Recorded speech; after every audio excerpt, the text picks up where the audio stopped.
క్లేతో ఎన్నో మ్యాజిక్స్ చేయొచ్చు కదా. హ్యాండ్మేడ్ డెకార్స్, ఈజీ క్రాఫ్ట్స్ ఎలా చేయాలి, ఎలా ఈ దీవాళీని ఎన్హాన్స్ చేయాలి అని ఆలోచిస్తున్నారా? ఒకవేళ బిజినెస్ ఉంటే ఎలా అప్గ్రేడ్ చేసుకోవాలి, అది కూడా ఈజీ క్రాఫ్ట్స్తో అని చూస్తున్నారా? అయితే వెల్కమ్ టు మై ఛానల్. మీరు కరెక్ట్ ప్లేస్కే వచ్చారు. స్వాగతం, సుస్వాగతం.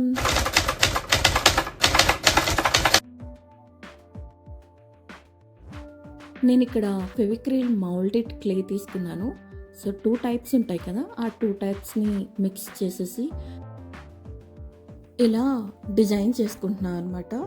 ఫస్ట్ అయితే మనం చేసేది tray type.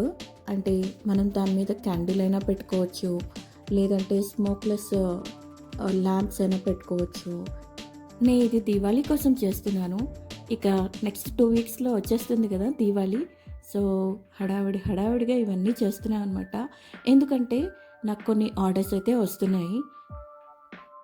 Mostly smokeless lamps అయితేనే ఎక్కువ ఇష్టపడుతున్నారు. ఎందుకంటే గాలికి ఆరిపోవడం ఇలాంటివి జరగవు కాబట్టి. నేను ఇదే షేప్ని 2 టైప్స్ చేస్తున్నాను. ఒకటి కొంచెం లెంత్ ఎక్కువ ఉండేది, అంటే పెద్ద బిందువు అనుకుంటే ఇది ఒక పెద్ద బిందువు చేస్తున్నాను. అండ్ రెండోది స్మాల్ సైజ్ అనమాట. ఈ 2 టైప్స్ చేసుకుంటే మనకి ఈ ట్రే అనేది మంచి డిజైన్గా వస్తుంది. అలాగే ఇంకేమైనా ఇలాంటి థాట్స్, ఇప్పుడు ఇది బేసిక్ చెప్పాను కదా, దీన్నే బేస్ చేసుకొని ఇంకేదైనా షేప్స్ కూడా చేసుకోవచ్చు అనమాట. నేను ఫస్ట్ అయితే ఇది ట్రై చేశాను. ఎందుకనంటే ఇది కొంచెం ఈజీ మెథడ్లో అయిపోతుంది. అట్ ద సేమ్ టైం మనకి ఎవరైనా ఆర్డర్స్ ఇచ్చినా త్వరగా కంప్లీట్ చేసుకోవచ్చు అనమాట. బోల్డ్ అనే ఆర్డర్స్ కూడా మనం చేసి సేల్ చేసుకోవచ్చు. అయితే క్లే ఎంత కాదన్నా 24 అవర్స్ అయితే మనకి డ్రై అవ్వాలి. డ్రై అయిన తర్వాతే ఈచ్ స్టెప్ చేస్తేనే చాలా బాగా వస్తుంది. నేను ఇక్కడ కొంచెం తొందరపడ్డాను. ఇలా ఈచ్ స్టెప్ కాకుండా ఫుల్గా డ్రై అవ్వకుండానే బిందువులని నేను అతికిచ్చేసాను. అప్పుడు ఏమైంది, షేప్ అవుట్ అయిపోయింది అనమాట.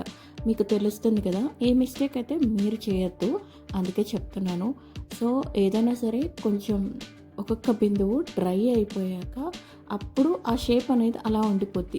నేను చేసినప్పుడు షేప్ చాలా బాగుంది, బట్ నేను ఇలా అతికించినప్పుడు అన్నీ షేప్ అవుట్ అయిపోయింది అనమాట. ఆ మిస్టేక్ అయితే మీరు చూసుకోండి. బట్ నేనైతే క్రాఫ్ట్ చూపిస్తున్నాను కదా, మీరు కూడా ట్రై చేయండి.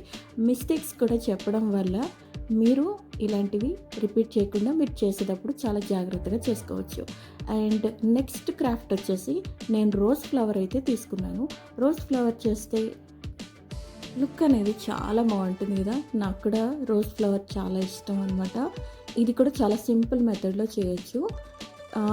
చిన్న రేకుల్లాగా చేసుకొని దాన్ని ఫస్ట్ అయితే ఒకటి రౌండ్ అప్ చేసుకొని మిడిల్ పార్ట్ అతికించుకోవాలి. అండ్ చూసారు కదా, సేమ్ ఇలానే రౌండ్ షేప్ కానీ లేకపోతే మీ ఇష్టం ఓవల్ కానీ ఏ షేప్ అయినా అతికించిన తర్వాత మీరు ఎలా షేప్ చేసుకుంటున్నారో అలా రోజ్ ఫ్లవర్ అనేది అందం అనేది బాగా ఎన్హాన్స్ అవుతుంది అన్నమాట.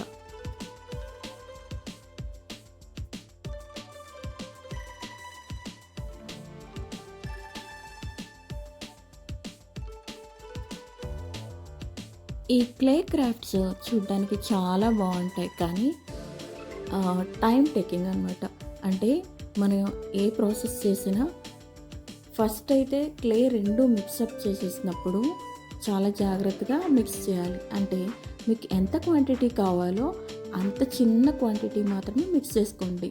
మీరు చేసేది చిన్న ఫ్లవరు, కానీ మీరు తీసుకున్న మెటీరియల్ మాత్రం చాలా ఎక్కువ తీసుకుంటే కనుక మీకు అది వేస్ట్ అయిపోద్ది. అండ్ మీరు ఒక్కసారి మిక్స్ చేసేసాక ఏం చేయాలని అప్పుడు మాత్రం ఆలోచించద్దు.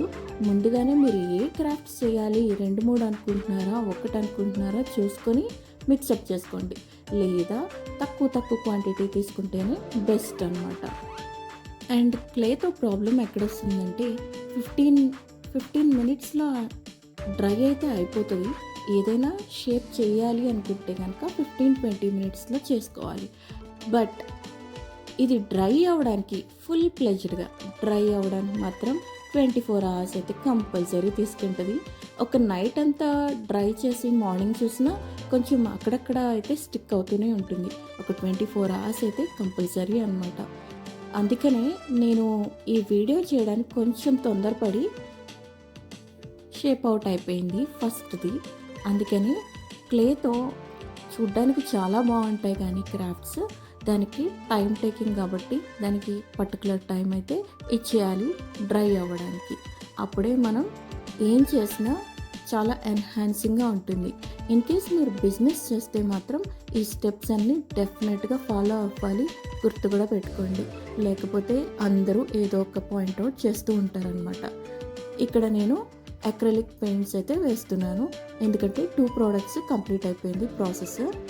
సో అక్రిలిక్ పెయింట్స్లో ఫస్ట్ అయితే నేను బ్లాక్ వేసుకున్నాను. ఫుల్లీ బ్లాక్ వేసిన తర్వాత బ్రాంజ్ కలర్ కానీ లేకపోతే గోల్డ్ కానీ అక్కడక్కడ మనం హైలైట్స్ ఇస్తే ఇంకా లుక్ అనేది చాలా బాగుంటుందన్నమాట.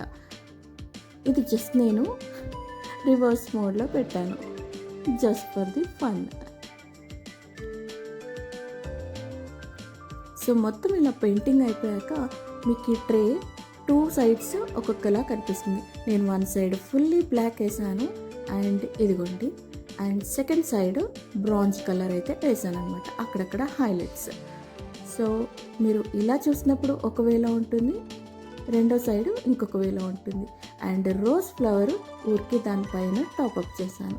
మీరు ఇలా అయినా ఎక్కడైనా డైనింగ్ టేబుల్ మీద అయినా పెట్టుకోవచ్చు డెకార్ లాగా, లేదు అంటే మనం వాల్కైనా సరే స్టిక్ చేసుకోవచ్చు, లేదా వాల్ హ్యాంగింగ్ అయినా పెట్టుకోవచ్చు. చాలా స్ట్రాంగ్గా ఉంటుంది క్లే అనేది. సో మనకి ఎలాంటి ప్రాబ్లం లేదు. ఈవెన్ దీవాళికి ఇలా కూడా ప్రిపేర్ చేసుకోవచ్చు. నేను చేసిన 2 క్రాఫ్ట్స్ ఎన్ని విధాలుగా వాడుకోవచ్చో చూసారా? ఎలా చేసినా అందంగా ఉంది కదా final output. Thanks for watching. అలాగే ప్లీజ్ సబ్స్క్రైబ్ యా. ఇలాంటి ఎన్నో ఐడియాస్ అండ్ నా ద్వారా మిస్టేక్స్ మీరు చేయకుండా తెలుసుకోవాలి అని అనుకుంటే ఎన్నో టిప్స్ అండ్ ట్రిక్స్ నా ఛానల్ని ఫాలో అయిపోండి, Tanishta crafts hub. Thank you for watching. అలాగే మీరేమన్నా ఇలాంటి క్రాఫ్ట్స్ బిజినెస్ చేస్తున్నట్టయితే కామెంట్ సెక్షన్లో మీరు మీ ఒపీనియన్ అనేది షేర్ చేసుకోండి. దీని కాస్ట్